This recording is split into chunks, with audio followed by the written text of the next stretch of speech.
Dans beaucoup de secteurs d'activité, quasiment tous les secteurs d'activité, le numérique est en train de se développer. Et donc la plaisance ne fait pas exception à ces évolutions, et ça fait, je dirais, 4-5 ans que beaucoup de services numériques sont arrivés avec comme objectif pour beaucoup de ces services de simplifier l'accès à la navigation, trouver un bateau plus facilement, et une fois que je suis en mer, naviguer plus facilement.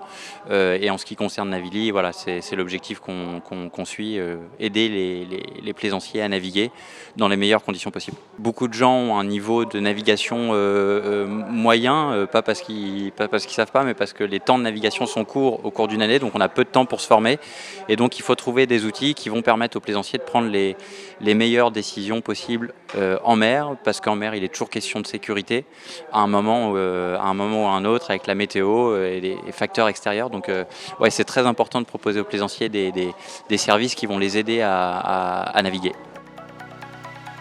Si on compare ce qu'on a créé, si on parle de Navili, de la communauté de Piero du Tabasco et Vogue avec moi aujourd'hui, aujourd'hui, quand vous voulez naviguer, la plaisance est beaucoup plus accessible qu'elle était il y a 12 ans. Parce que moi j'ai créé, en créant Vogue avec moi, donc un site qui permettait de rencontrer d'autres passionnés qui avaient des bateaux.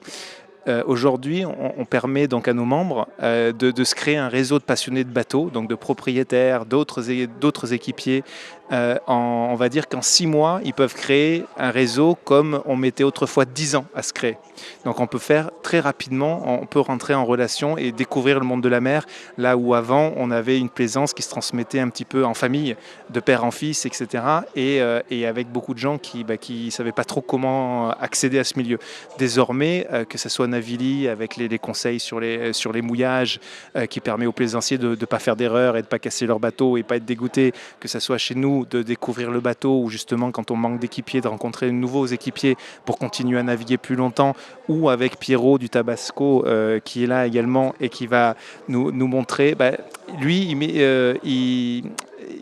dans sa chaîne vidéo, ce qui est exceptionnel, c'est que il a beaucoup de gens qui découvrent la mer avec lui et qui achètent un bateau. Donc en fait, beaucoup de gens qui n'auraient jamais osé le faire, aujourd'hui se lancent parce que Pierrot donne des conseils, parce que Pierrot leur donne envie de prendre la mer.